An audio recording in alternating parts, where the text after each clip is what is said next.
हम करेंगे हर मजलूम की हिमायत। बिस्मिल्लाहिर्रहमानिर्रहीम। अस्सलाम वालेकुम। मैं हूँ हुरैन फातिमा और आप देख रहे हैं हिमायती news HD channel.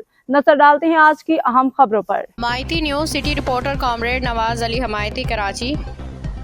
Pakistan steel के मुतासरीन का सुई गैस की बहाली, बकाया जात की वाजिबात की अदायगी और मरहूम मोहम्मद हसन हमायती की बेवा से इंसाफ का मुतालबा। आसुब जब ये इत्तला मिली कि मरहूम मोहम्मद हसन हमायती की बेवा और उनके मासूम बच्चों को पाकिस्तान स्टील इंतजामिया की जानिब से मुबैना तौर पर हिरासत किया जा रहा है, उन्हें मकान खाली करने की धमकियाँ दी जा रही हैं, तो पीपल्स लेबर ब्यूरो ज़िला मलीर के सदर धनीबख्श समो, नायब सदर comrade Nawaz Ali Himayati, city reporter Himayati news Karachi और public relation and coordination secretary Shabir Talani अपने दीगर साथियों के हमरा मुतासिरा ख़ानदान के घर पहुँचे, उनसे मुलाकात की, उनका मौक़िफ़ सुना और इंतज़ामिया के इस मुबैना गैर इंसानी और काबिल मज़म्मत रवैये की शदीद अल्फाज में मज़म्मत की। इस मौका पर पीपल्स लेबर ब्यूरो ज़िला मलीर के सदर धनीबख्श समो ने कहा कि साबिक CO की जानिब से ख़त के ज़रिए रिहायशी कॉलोनियों की सुई गैस बंद कराई गई थी, लिहाजा मौजूदा इंतज़ामिया भी एक ख़त लिख के सुई गैस फौरी तौर पर बहाल करा सकती है। उन्होंने कहा कि मुलाज़मीन से मुकम्मल अदायगी का यकीन दिला के घरों की चाबियाँ वसूल की गई, मगर बादिज़ा मुतअद्दिद मुलाज़मीन को सिर्फ आधी अदायगी की गई, जो पाकिस्तान स्टील के साबका तरीक़ाकार SOP के ख़िलाफ़ है। उनका कहना था कि कई मुतासरा मुलाज़मीन दूर दराज इलाकों में मुंतकिल हो चुके हैं, इसलिए मामूली बकाया रकम के हसूल के लिए दोबारा आना उनके लिए मुमकिन नहीं। धनीबख्श समो ने मरहूम मोहम्मद हसन हमायती की बेवा के मामले पर शदीद तशवीश का इजहार करते हुए कहा कि इंतज़ामिया ने उन्हें आर्जी तौर पर मकान खाली करने के बदले तमाम वाजिबात की अदायगी की यकीन कराई थी, मगर वादा पूरा करने के बजाय अब उन्हें उनके मासूम बच्चों को दोबारा मकान खाली करने, सामान सड़क पे फेंकने की धमकियां दी जा रही हैं। इसके अलावा मस्जिद के सादत तबीयत के काजी साहब के गिराने पर जाके उनके घर वालों को हिरासत किया गया है। उन्हें तक को घर में धमकियाँ दी गई थी, जो कि इंतहाई अफसोसनाक और काबिल मज़म्मत अमल है। इस मुबैना गैर इंसानी काबिल मज़म्मत रवैये की शदीद अल्फाज में मज़म्मत करते हैं। उन्होंने हुकूमत, वजारत सनत और पैदावार, पाकिस्तान स्टील की आला इंतज़ामिया से मुतालबा किया है कि रहायशी कॉलोनियों में सुई गैस फौरी बहाल की जाए, ताकि मुतासरीन मुलाज़मीन और मरहूम मोहम्मद हसन हमायती की बेवा के बकाया जात कानूनी वाजिबात बिला ताख़ीर अदा किए जाएँ, हिरासत करने धमकाने का सिलसिला बंद किया जाए, ज़िम्मेदार अनासर के ख़िलाफ़ फौरी कार्रवाई अमल में लाई जाए। मोहम्मद हसन हमायती की बेवा, उनके बच्चे इस दरवाजे को दिखा सकेंगे। ये पर्दा लगा के यहाँ बैठे हुए, इनको जो लाइट घर था वो सामने, ये ज़रा कैमरामैन हमारे दिखाएंगे, सोलर प्लेट भी लगी हुई है। वहाँ ये अपना सामने घर था, इनको जबरी तरीके से इन्होंने कोर्ट के अंदर भी केस किया, हमारे वाजिबात दिए जाए। इनके जानबूझ के वाजिबात भी ख़त्म किए कि पहले 4 लाख का बिल बनाया, फिर उसके बाद जबकि मीटर खोल के भी गए, फिर 10 लाख का बिल बनाया। जब मीटर की रेटिंग इतनी नहीं बता रही है, उसके तहत इनके तकरीबन ज़्यादा से ज़्यादा तकरीबन 5 से 10 हज़ार रुपये बनते थे, जिसके ऊपर इन लोगों ने 4 लाख बनाए। उसके बाद इन लोगों ने एक 10 लाख का बिल बना के उनके पैसे वाजिबात भी ख़त्म कर दिए। जाने के इंतहा है कि बेवा और वो बेचारे सदमे में मर गए इनकी टार्चर के वजह से।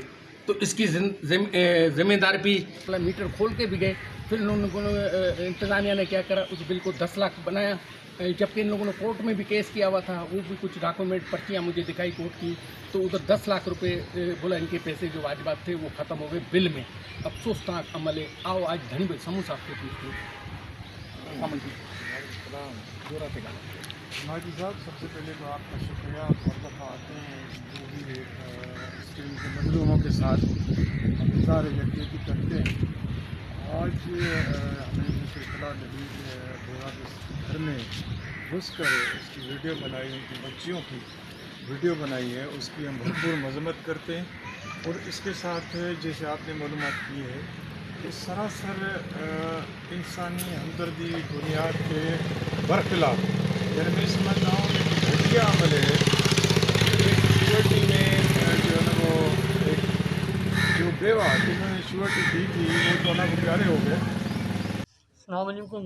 मैं ये बात वाला है ओ आइन आसान जो घर जमन जाना कराइन 101 इतने अमला के 101 नंबर सी 101 नंबर वो अलॉट करे चलियो वो भी उन्हें अमला है मुकनिन ना इरफान सुमरो जो मुकनिन ना भाई C90 में जो करा अमा वठी लायो अला कराची वेठा आहियूं इन ॾींहुं विहारियो आहे असांखे इन्हें ब्लैकमेल करे असा के जानो मिनी मदद करे और वनी असा के कोई मोकने असा के नहीं ना करने और असा ने लाइन ऐसे नहीं इन्हें लाइन ऐसे नहीं आ रही असा के जंतु में जिंदा ऐसे करे में असा ने करे में गैर कानूनी हालात में कहीं वो हमने भी असा के जंतु ने वो असा के जानो मैं जानी आया तो मैं मुझे हवा जो ये इलो असा तमाशो का बनाने मिला फाटवा यानी जो नालो छे पूरो नालो खणो यासिर यानी नालो आवना बनाजो अई असा के मालिक जो प्लान भी कोन मिलियो असा के ने जो न मैं आवाज न कना में सामान रखो बनवाने में अई आवाज ओने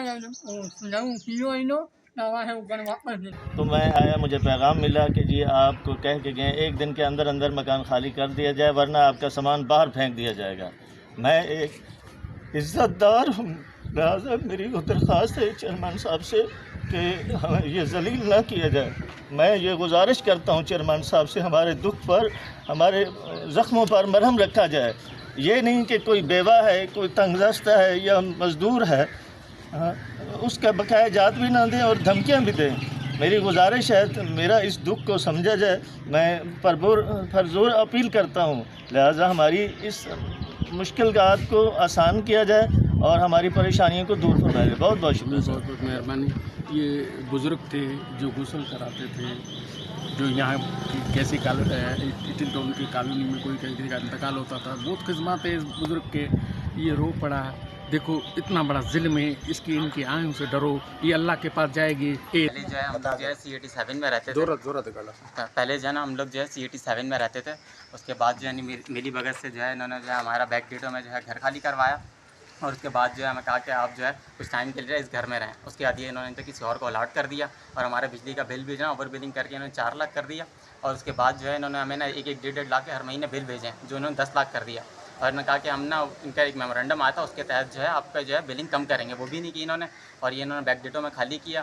फिर हमें बोला कि चलें आप कुछ टाइम के लिए रहे। हम जब यहाँ रह रहे हैं C90 में, तो अब ये C90 में कल आएँ और इन्होंने जो है कल आएँ और हमारी गैर मौजूदगी में हमारी फैमिली बैठी हुई थी और ये लोग जो घर के अंदर गए और इन्होंने ऐसे शोर शराबा किया और चले गए। और अब जो है मैं बोल रहा हूँ आप एक दिन के अंदर घर खाली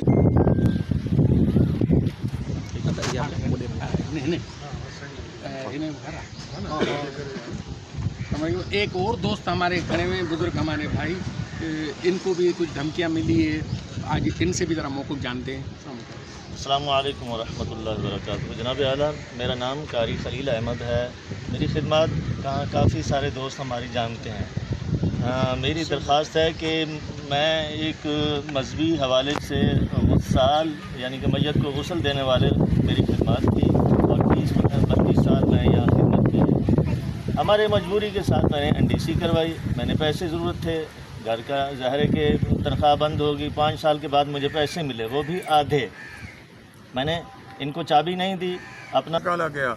और हमारे बिजली के बिलों में उन उलमा हजरात के लिए सैलरी काटी जाती है, 500-500 उनकी तनख्वाहों से काटा जाता है, लेकिन वो मौलवी हजरात को वो तनख्वाह नहीं दी जा रही। उनको बहाल किया जाए, टीचर्स को बहाल किया जाए, 100 बेड को बहाल किया जाए।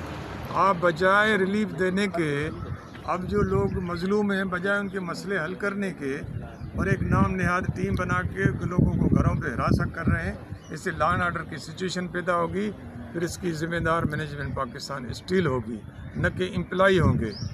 मैं इदारे के सरबराह और IG सिंध, SSP मलीर और तमाम कानूनी इदारों से मैं अपील करता हूँ कि यहाँ इंसान की तजलील हो रही है की मुसलसल धरना जारी है, तो उसके बावजूद भी इधर धमकाया जा रहा है मुलाजिमों को, यहाँ तक कि बेवाओं को भी जबरी खाली कराया जाता है। आओ इनकी ज़बानी इनसे सुनते हैं। वालेकुम अस्सलाम। साईं मैं साहब बहुत शुक्रिया आपका कि आप अपने चैनल के साथ आए। जुल्म की ये इंतहा है, कहते हैं कि जुल्म आखिर जुल्म है, बढ़ता है तो मिट जाता है, खून आखिर खून है, बहता है तो जम जाता है।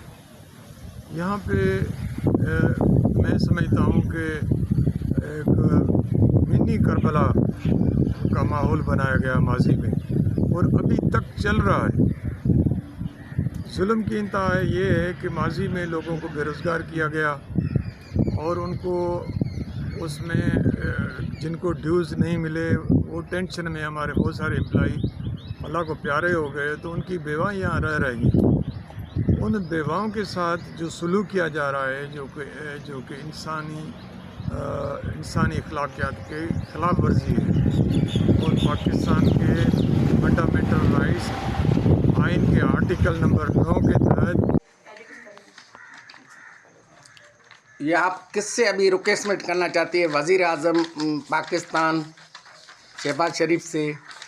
नहीं, मैं पीपल्स पार्टी वालों से करूँगी, बिलाल भुट्टो से मेरी ये दरख्वास्त है। तो अब तक के लिए इतना ही। मज़ीद खबरों और अपडेट से बाखबर रहने के लिए देखते रहें हिमायती न्यूज़ HD चैनल।